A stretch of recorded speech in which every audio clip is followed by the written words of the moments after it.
Hey guys, it's Toxic Monkey here for some more Star Wars Hunters. We will be going over a competitive rank mindset while we go over this tier list of each character in Star Wars Hunters. Let's get started.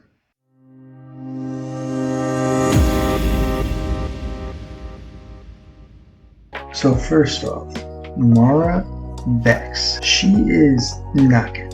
For a rank, for being a competitive player, she is pretty much useless. I would say her grappling hook is pretty good, but the weapon damage, they gave her a buff and it's 1 more damage. Like, what is that gonna do? That's not a big difference at all. And her damage is, I would say, like a marshmallow shooter. Her rocket does a decent amount of damage, but just not enough. Only maybe against like a healer, like Score or something, you can get her down to like half and then you can finish her off. Most of the time in competitive, the Score is just going to run away. And then she is not viable at all against tanks. Tanks do the same amount of damage and they have more health, so it's not viable at all. Okay, next we got Aaron Tal. I would say he's good. We're going to put him in the good category.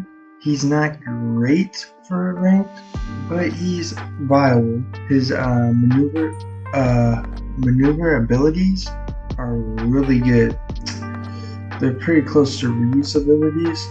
He might be even more mobile than Reeve because he has 2 dashes and Reeve only has that 1 dash, you know? So I would say he's more mobile. The buff he had, let's check it out. Aaron Tel's buff, weapon damage increase from 10 damage to 12 damage, weapon spread decreased, and weapon recoil decreased. So his definitely his pistols are more viable now than they were in season 1. So he's definitely better in season 2. You can control his recoil more, but it's still medium range. You can't really control it at far distances. And his flame burst is really good against anyone really because it can go through shields and lightsaber blocks, so that's good. So we'll put Aaron Tal at good. Okay, now next we got Utuni. He could be close to meta. He is for sure for Vespar, the close map. He's really good at that map. I'll put him at meta for that map, but since it's only 1 map and he's not that great at other maps, we will put him on great. Okay. A pulse blaster and an arc caster. There's 2 weapons, and each time you swap, you get a buff in damage for a couple of seconds. His arc caster goes crazy. It's like freaking Palpatine's lightning, like freaking wow. And so yeah, close range, he does a lot of damage. For the pulse blaster, I would say it's alright, but it does splash damage, so you can kill lightsaber characters. And you can hurt, like for Sentinel for example, you can shoot on the side and hurt him instead of the shield.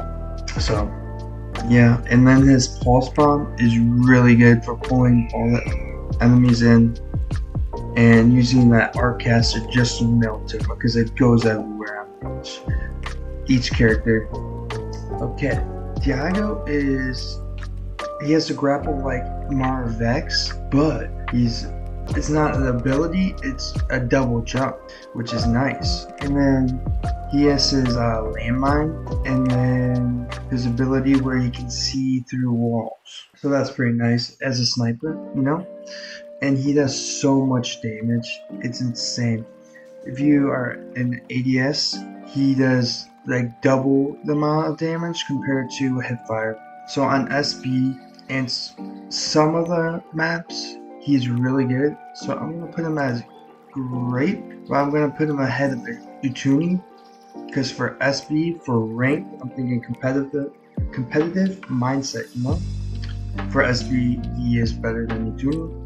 for more maps than Vituni is. So I'm gonna put him ahead of Vituni. And next up, Reeve.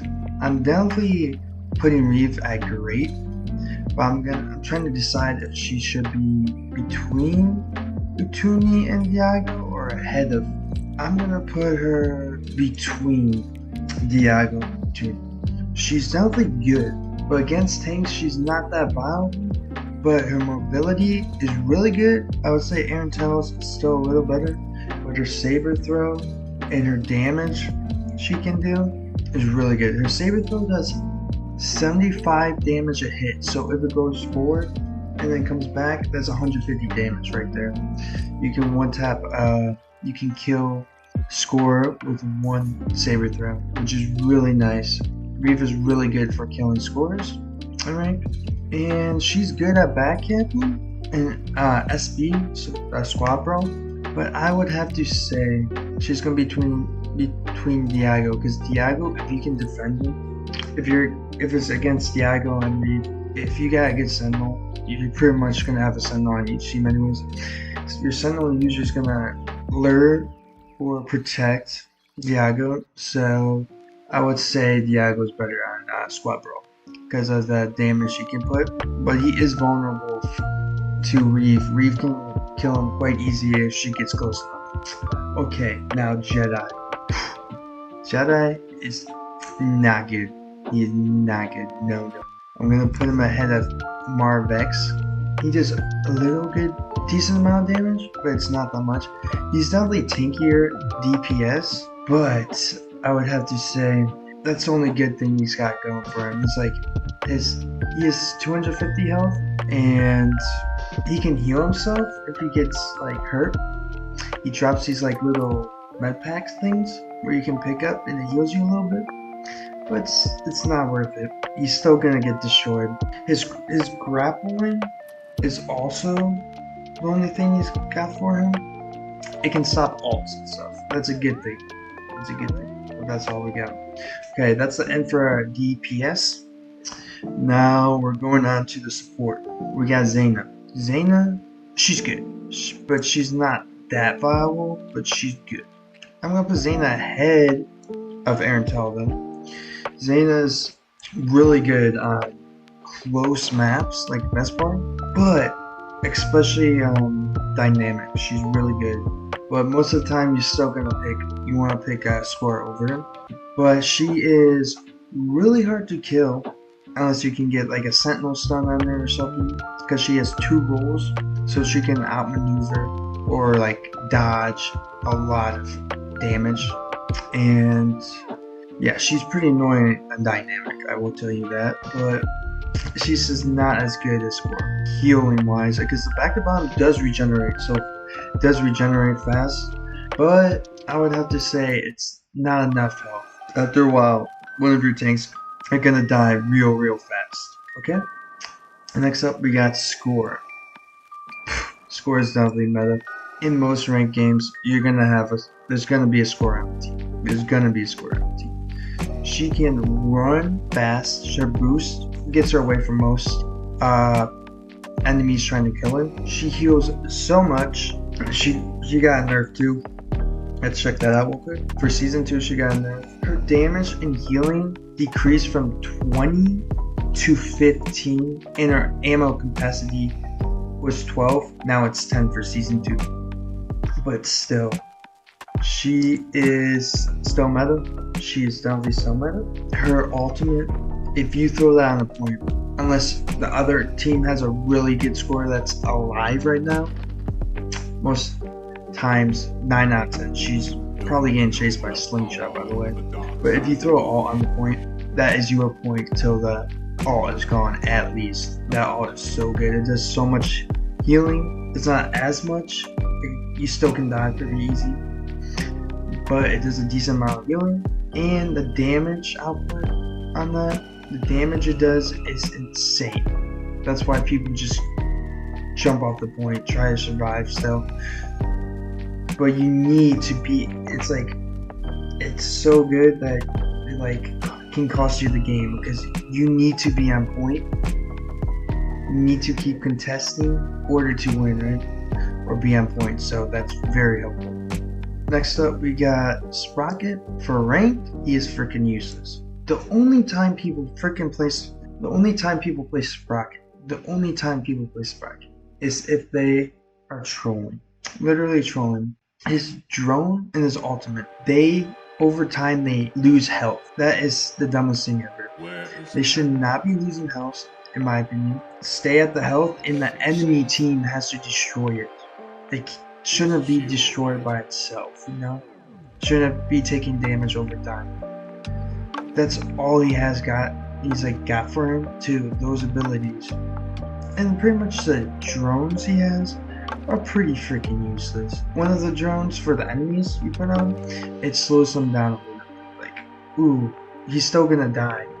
He's not strong enough. His primary is pretty much useless too. It's like a marshmallow shooter as well as Marvex. Sorry for the ones who main Sprocket, but you better figure out for ranked. If you want to get in the competitive mindset and get good and high in the ranks, do not play Sprocket. Okay, now we got Ross. I would have to put him in good. He's tanky. He's like a meat shield. You rarely see him on rank. He's not the go-to because you have to be right there, fight an enemy because he is a melee character. But he does have the most health, 400 HP. He is pretty tanky indeed. His boulder is kind of random. You throw it, it bounces all over the place, so it's kind of annoying in close quarters, like a building or something. But he's not really viable for rank. His charge is good, but he easily can die if the whole team is shooting at him. I just feel like he doesn't have that range where he's good enough. There's just better tanks out there for their job. He doesn't do the job, you know what I'm saying? Okay, now we got Slingshot. Slingshot is definitely meta. I'm gonna put him below Score though. I would say you need a Score more than a Slingshot for sure. And Slingshot, his goal in life, in ranked, is to chase Score the whole game unless it's power control, which he will backcap. That's his entire job in ranked. Kill Score, backcap. And if you need him to contest, he will contest a dynamic point or whatever. But most of the time he is zooming around because he is so mobile and he can do such a big amount of damage with his rockets in seconds that he's viable to kill Score. Okay, and his shield blast is really good. Really good. You just do a bunch of damage. Let's see. I know he got nerfed for season 2. Let's see real quick. So his shield health got decreased from 350 to 325. 25 health. Ooh, that's not gonna make a difference really. And instead of 60 damage his shield does when it explodes, it does 50 damage. 50 damage plus the rockets, you're gonna kill Score instant. That is really good. Alright. Now Chaos. I'm gonna put him in great. And for ranked, we're thinking ranked competitive mindset, right? Competitive mindset. We're gonna put Chaos, I'm gonna say ahead of Reef for sure. He could be meta, but he is just not quite there. There's some his shield does not block the stun from the Sentinel, which is really bad. His combos he can do though, his dash and his swing, his kickback swing are really good. You can punch people real far, and it could be definitely off the map, easy kills, right? But not all maps have that, where you can just hit them off and they die. I feel like he just doesn't quite do enough damage. That's all I got for him. Chaos is great, but he's not bad. He's not meta. He needs another oomph into him compared to the other 3 tanks that I'm gonna go over. He needs another oomph. Now we got Char. He's definitely meta. Char, he's definitely meta. I'm thinking about it. I might put him ahead of Slingshot. I am debating on that one. Okay, we're gonna put him ahead of Slingshot just because of the 1v1 competitive power control. Char's main objective for competitive rank is he protects the home point from Slingshot backcapping, right?